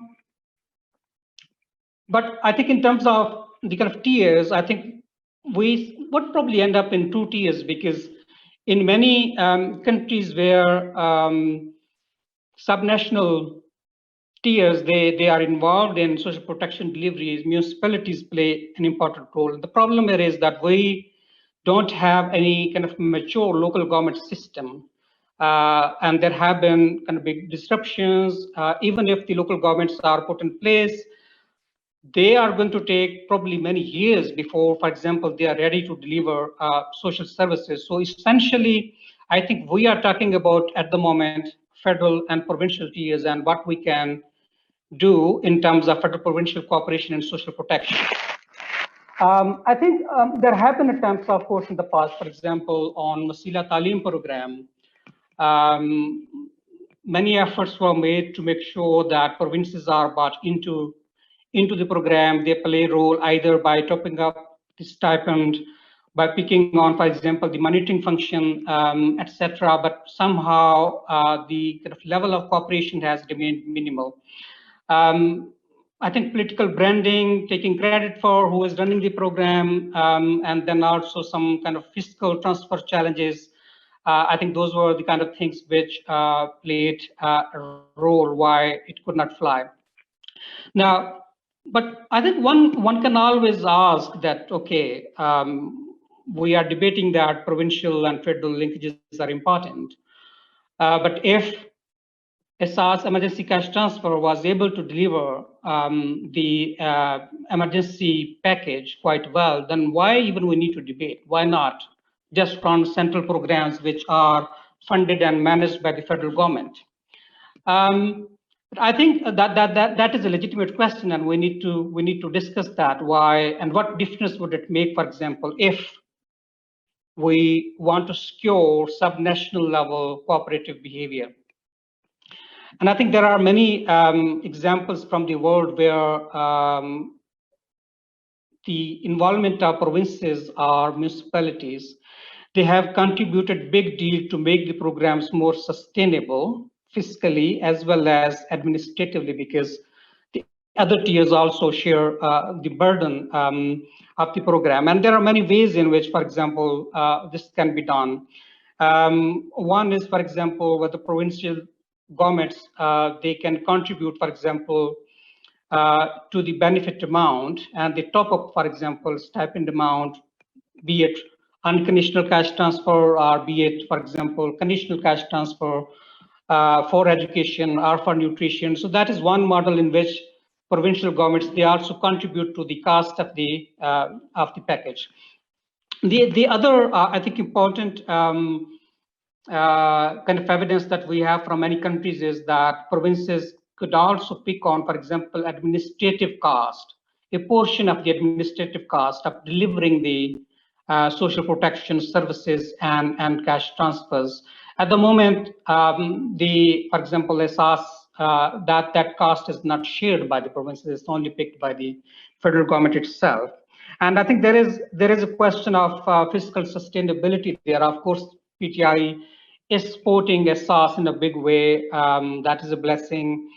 We were able to deliver a big package during COVID situation, but I think it's important to think about if there are other competing demands on the federal budget. For example, if we have now Kamyab Pakistan program, which is 400 billion program, what impact it would have in terms of government's own commitment to social protection, because there are other competing demands. So I think it's always, I think it's useful to think about whether we can, or whether Pakistan can agree an arrangement in which it's not just the federal government which is picking the financial cost of social protection, but provinces are also able to pick that cost properly. And then I think there are a number of other ways. For example, extending outreach. You have programs where states have either they, for example, flexed the criteria and added new categories. And Punjab, I think, is also one good example where they have complementary programs focusing on transgender, focusing on, for example, elderly people from the entertainment industry. That is an example of categorical targeting and complementing what SARS is doing, because SARS is only doing poverty-based targeting or means-tested targeting, but there are those categorical vulnerable groups which might be left out from the NSCR, and provinces can take on a role to make sure that they are included. And then in many cases, states also pick on, for example, some responsibility for sharing administrative data. Now, if, for example, the data on informal workers is available within provinces, that might be one good opportunity how to collaborate in sharing that data and using that data collectively.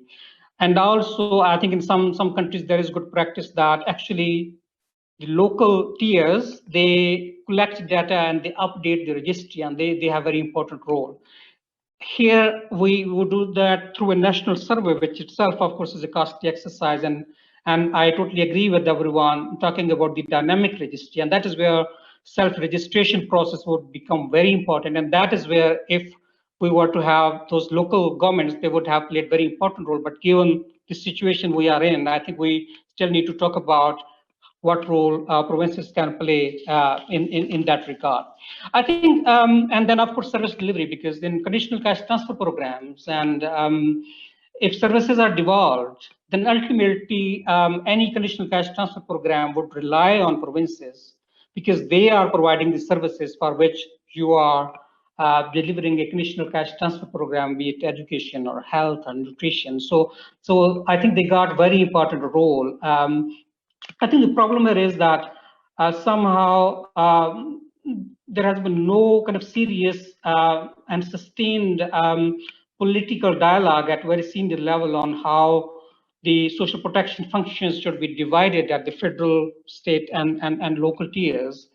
And I think that is probably one key recommendation which we should take forward to the government, that there has to be a serious dialogue on that one. And I think Brazil really offers a very good example, probably the only example where they have actually agreed a document which is called NOB, the Basic Operations Norms document, and where they have documented what is it that what the federal government would do, what is it that the states would do, and where would the municipalities come in? And I think that is an excellent example how you clarify the roles of different tiers to deliver a social protection system. At the moment, what we have is a social protection program, which is led and managed by the federal government, but we don't have a social protection system because the programs that we have at national and provincial levels, they're operating slightly separately with minimal connections. So I think we need to definitely move towards a national social protection system which could be flexed and adjusted in times of shocks. So let me stop there. Thanks. Thank you so much, Mazhar Siraj Saab. So Mr. Mazhar Siraj Saab's deep thoughts on the global social protection programs and variations in them, and also shedding light on the alignment and coordination between federal and provincial entities in Pakistan. So now I would like to invite Dr. Sohail Anwar. Dr. Saab, concerning the social protection deliverance mechanism during COVID, what are your views, and especially what are some of the initiatives taken by SNG to limit the challenges of COVID-sensitive social protection? And also, if you can throw light on the way forward and optimal deliverance of social protection and need for these integrated progressive social protection system that the earlier panelist highlighted. Thank you very much, Dr. Saba. I'm grateful to you and to FCDO as well for making this event happen. I think one of the benefits of speaking last among such an illustrious group as this one is that all the key themes around the given topic are already highlighted and dealt with, and one doesn't have to sell new ideas now, as every idea has already been highlighted by the previous speakers. But I'll just start with briefly capturing some of the salient issues that are relevant for social protection in Punjab as well as KP, since I have worked in these two provinces with SNG, and I've tried to also be part of some of the responsive measures that both governments have taken. So I'll start with the role of the federal government and that huge cash transfer program that it brought soon after the onset of COVID. So while I greatly appreciated how swiftly and how effectively federal government came up with the emergency cash transfer program, I think in terms of the vulnerabilities in the provinces, they are diverse in nature. So cash transfer is an important role that government needs to play. And I am fine with the federal government. I mean, conceptually, the federal government has taken up that role. It has its advantages. It ensures setting of minimum standards amongst provinces and federating units. It has other benefits also. At the same time, poverty is multidimensional, and there are some issues and aspects that are related to the provincial governments. Early years health and nutrition initiatives, early years schooling, primary schooling, literacy, education, youth programs, vulnerability among the working age populations, gender aspects, people with disabilities, for instance. So these are different challenges and different vulnerabilities which need targeted responses. Some of the responses obviously can come around cash transfers, the provision of cash, and the recipients can then help themselves by way of that cash. But then there need to be more customized, more sophisticated programs. And that is where the role of provincial governments come in. So I think there is and there will remain a need to create a platform, as some speakers have mentioned, a platform of the federal government, provincial government, and voluntary sector CSOs, NGOs, where everybody can sit and identify spaces and identify what subjects and functions can the federal government take up. Where is the space for the provincial government, the local tier, the local governments would hopefully come up soon, and where to involve community organizations, CSOs, and NGOs, etc. From SNG's platform, I was very closely involved with the Punjab government's COVID responsive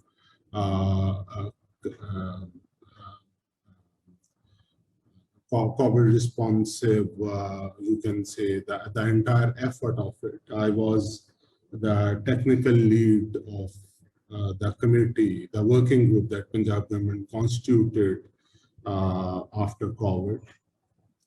And some of the issues have been identified, mentioned before, but we identified there that despite announcing an immediate cash relief package of about 10 billion rupees, Punjab government was not able to disperse it because we didn't have data at the time. And the NSCR data is not easy to access. Not only that it was outdated at the time last year, it was about 10 years old, but it was not readily available as well. And that is something which is also the case for the KP government. I've interviewed several departments there, and that's been the problem. So I think in order to avoid duplications, while I am a supporter of using one database, which is the National Socio-Economic Registry, but at the same time, easier protocols of data sharing. And then at the local level, the institutions that are running these programs, applicants come to them, they need to have a grievance redressal mechanism, they need to have a self-registration mechanism. So that is something we pointed out. And we have all spoken about informal workers. And it was also one of our recommendations in the RISE strategy. I'm very glad to hear Dr. Alia Hashmi kindly offering provincial governments to be a part of the joint effort for registration. Punjab government has already approved a PC1 of about 300 millions, where they are trying to register informal workers by creating a workers repository, which will then be supplemented by a jobs center as well. So I think there is a great scope of complementarity here. That is one area that we have identified today. Same goes for the funding aspect. Mazhar mentioned that it is also an important aspect where both governments need to see how much they can contribute, either in a joint pool or doing everything together, or they can just identify areas, for instance, federal government taking up, let's say, cash transfer. But then if these are human development initiatives, especially through those departments which are provincial departments, health and education, etc., that could possibly be one area that can be left to the provincial government. But here too, federal government needs to support them with building systems. I am keenly aware of the lack of institutional capacity in the provinces, and it is not an easy thing to build on. This has taken many years to build its institutional capacity. And if we are talking about multi-tiered approach, then provinces have a great deal to learn from the experience of BISP. And I think BISP should also be forthcoming in supporting the efforts of the provincial governments to approach it and be open about how to build systems, and probably a little bit of cooperation can come in that area also. Punjab has already initiated the process of creating an SP fund, Social Protection Fund, which will contain some reserve funds as the kind of the endowment fund, but it will also open up one stream for the informal workers to make contributory payments. And again, that would be probably of interest to Dr. Alia Hashmi. There is going to be a pilot which will be taken up very soon. Labor Department has already started this initiative in the current ADP. So that is something I think that which will align very well vertically with the work that she's doing there at the federal level. And I think Madam Beenish mentioned earlier that the Punjab government, in fact, it learned a lot from this experience, and it identified those vulnerable groups that needed targeted support, people with disabilities, elderly people, transgender people, asset survivors and all that. But it also needs a surety from the federal government that once it has rolled out a program for a certain target group, then that program is not duplicated by the federal government. In any way, it can be scaled up for the entire country. That is what federal government can do. And I can quote you one example where Punjab Social Protection Authority rolled out a program of health and nutrition to avoid stunting for children between age 0 and 2. And the federal government, and that Punjab's program was under Punjab Human Capital Investment Project by World Bank's funding. And the federal government program soon followed Nashwa Numa program. And they communicated to the Punjab that they had to kind of roll it back because now the federal, so that creates a lot of confusion. And instead of complementing each other's effort, it is kind of very conflicting. And it is because a lot of work, technical work has already gone into the designing of the program, the partnerships, the selection of service providers, all those PEPRA details, etc. And once the program is rolled out, and then it is kind of superseded by a federal program, I think that kind of discourages new initiatives at the provincial level. And that's something that has happened in case of KP as well as in Punjab. So I think probably going forward, I think there are 3 areas that can probably be jointly considered, and I would welcome the idea of a roundtable, which FCDO has also supported. One, the legal dimension of social protection. So post 18th Amendment, what is the role of the federal government, the role of the provinces? You can see that the concurrent list has been,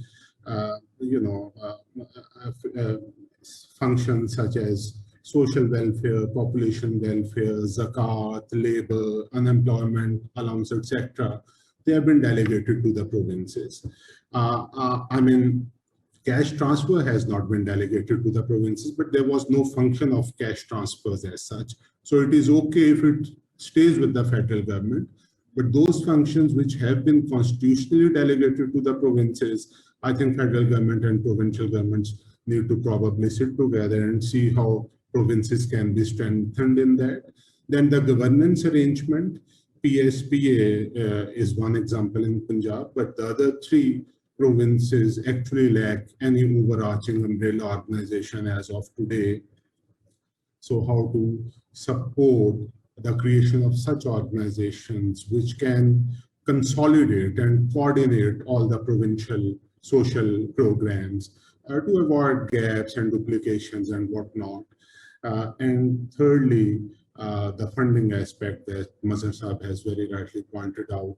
I appreciate a lot of good work that the federal government is doing, and that kind of could at times be a little disincentive for the provincial governments, if you know what I'm saying, that they come like, well, federal government is doing so much, so do we really need to contribute more? What is the need, basically? So together, we can identify what is the actual need and how much of that can come from the federal government, and what are the areas that provincial government need to contribute to. I think I'll just wind it here because we are already shooting over time. Thank you very much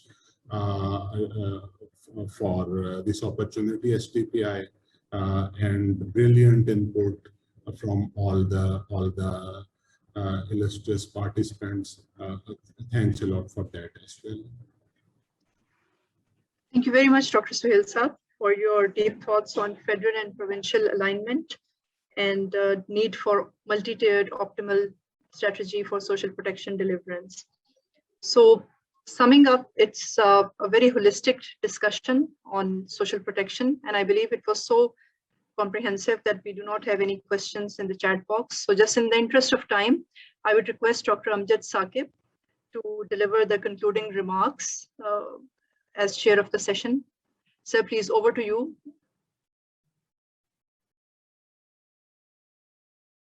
Bismillahirrahmanirrahim. Thank you very much, Dr. Beenish, and extremely enlightened to listen all this discourse on poverty and finding its solutions.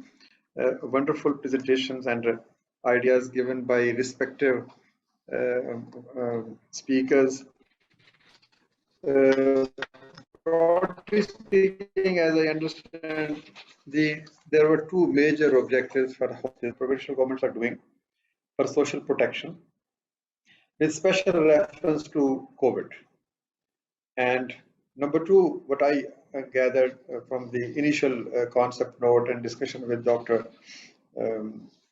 Sohail Saab, that we wanted to know that in addition to federal government and provincial government, what is being done by civil society. So as I mentioned in my initial talk, that no strategy for poverty alleviation can be completed or can produce desired results unless it has the buy-in of all three major players: the state, public sector, private sector, and NGOs. So very comprehensive discussion and much enlightened as far as the understanding of operational mechanisms of the social protection is concerned, then learning something more about the federal government and provincial government, especially the Social Protection Authority. A very beautiful talk was given by our representative from Punjab. And then, of course, knowing more about integrated social protection systems, the data profiling, single beneficiary registry, one window services, digital and financial literacy, etc. And then, of course, we had clue about how to develop a consensus and find sustainable programs, sustainable in terms of financial support, sustainable in terms of longevity, and sustainable in terms of covering the whole geographical area of Pakistan and covering different sections of society extremely marginalized and disadvantaged. And then, of course, some light was shed on the role of NGOs and CSOs, because there are many such institutions which are contributing and trying to alleviate poverty in consultation and in collaboration with the government of Pakistan. One thing I would like to mention that recently introduced and announced Kamyab Pakistan program is a very major step. It consolidates many things. Up to 27 PMT, the people are being taken care by SHAS in kind of in the form of different grants which are being provided to them. And this Kamyab Pakistan program starts from 29 and ends at 49 PMT. So all those people lying within these bracket, they will be provided interest-free loans. And this is an extremely workable solution, that there are certain people who need conditional or unconditional grants. They're not economically active. And then there is a section of society who shouldn't be given grants. They are productive partners and they're economically active. So they should be given loans to become self-employed. And the loans include agricultural loans, livestock loans, enterprise loans, and especially housing loans as well. And then the next section of society or next bracket, which could be dealt with on commercial basis, Sharia compliant Islamic microfinance, or other services which are, where some burden is being taken by the borrower or the beneficiary himself. Then, of course, then the next section of society is which can, access to financial services through their own resources from the banks, etc. And in Kamyab Pakistan program, it is not only the financial access, but it has also been added some, every family will receive one opportunity for training. So anybody within the family, if he likes to get a training from TEPTA or from any other skill imparting agency, he will or she will also be taken care of. So third dimension of Kamyab Pakistan program is Sehat card, that all those families who will be qualified for these financial access initiatives, then they will also be given, the whole family will be given the Sehat card. So I think this is very, very comprehensive. It takes care of skills, it takes care of finance, it takes care of housing, it takes care of align some other services like insurance or like education or literacy. So I think it will be more worthwhile. So thank you very much, everybody. I'm sure during our next dialogue or discussions, we should bring people having more information, knowledge, and understanding of Kamyab Pakistan program, because that is, probably the biggest initiative ever taken by a government in Pakistan. 1,400 billion, rupees have been allocated for financial access, ensuring financial access, and that program has been built on the successes of the past. Akhuwat's, a model of interest-free microfinance, and then Pakistan Poverty Alleviation's great effort of Prime Minister interest-free loan scheme, and then Ehsaas program, and then other Punjab's program, Chief Minister self-employment scheme in Punjab, in KP, in GB, in Azad Kashmir, in Balochistan. So all the learnings from the past experience have been encapsulated and embedded in Kamyab Pakistan program. I would like to, to request that some more initiatives or programs which have been, discussed and highlighted by our during our current discussion, if they are made a part of that program, so it will be more comprehensive and more effective. So my last question to all of the panelists, distinguished speakers, and to myself is, what is next? Where to go? What is the way forward? This is an excellent, group of people who are compassionate and who believe in, writing a new chapter in history of Pakistan by making poverty a thing of past, putting it in museums, high-sounded slogans. But what should we do? How can we contribute? How can we guide government? How can we, bring some value to this whole discourse? So thank you very much, ladies and gentlemen. Dr. Sohail Saab, you are always very forthcoming whenever we talk about poverty, and all our distinguished panelists. Should I take the name of all wonderful people, Samia, Liaquat Ali, and Beenish Fatimah. We have been in close contact with the Punjab Social Protection Authority, and they are preparing some programs for, interest-free lending in different sectors and different products. Then Musharraf Khan Saab, very enlightening, information about Khyber Pakhtunkhwa. Mazhar Siraj Saab, I was first time listening to him, and he, gave wonderful ideas. Then of course, Dr. Sohail Anwar, the voice against poverty. Should I call Dr. Saab, name you as a voice, the most powerful voice against poverty? So, and Beenish, thank you very much for, facilitating this. So I must congratulate all the stakeholders, all the people who participated, FCDO's role, SDPI, SNG, and our panelists, and above all those people who remained, available throughout this discourse but didn't speak. their support is also extremely, we should value that. Thank you very much. Nothing left much to say, but praying for you and congratulating you, and just think for one moment more that what is the next? What should we do next? Thank you very much. Thank you very much, Dr. Saab. And in the end, I would like to request Dr. Sohail Anwar to deliver the vote of thanks. Dr. Sohail Anwar has been the key organizer of this series of consultative session. So, sir, I would request you for the vote of thanks to conclude the session. Thank you, everyone. I'm kind of overwhelmed by what Dr. Amjad Saab just said.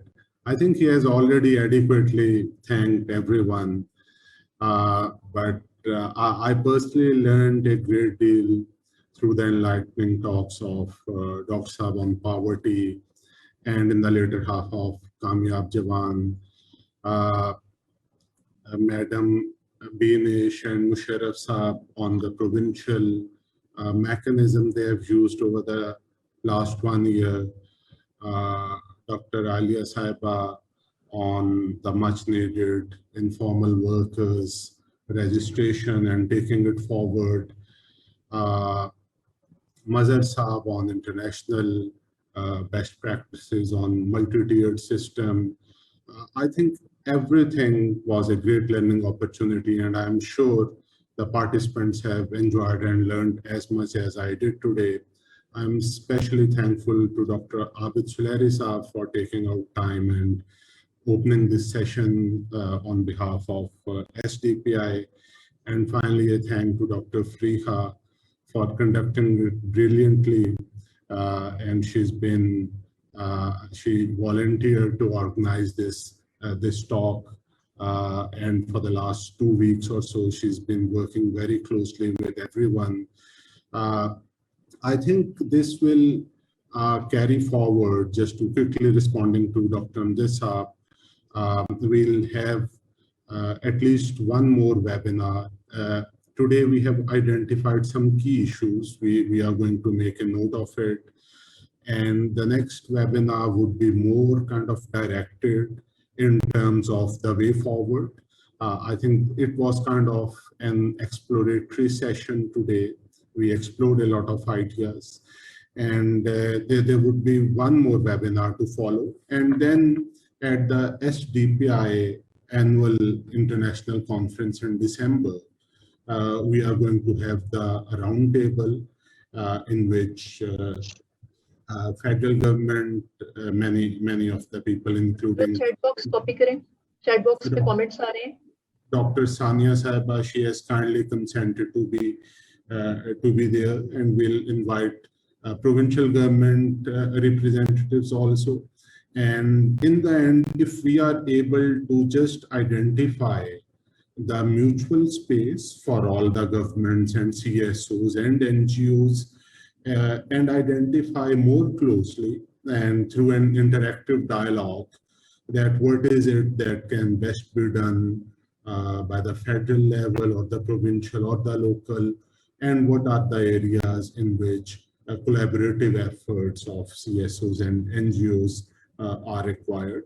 Once those areas are identified, then the respective tiers of government can probably start building systems and support each other towards the building of those systems. So in the end, a complementarity is what we are looking for. Thank you very much, all of you. Thanks a lot. Thank you very much. Extremely grateful for all for joining us, and especially we're grateful for Dr. Alia for joining us at that short notice, and also the presence of Dr. Abid Suleri was very enlightening, and all immense thanks to all the work. Thank you very much.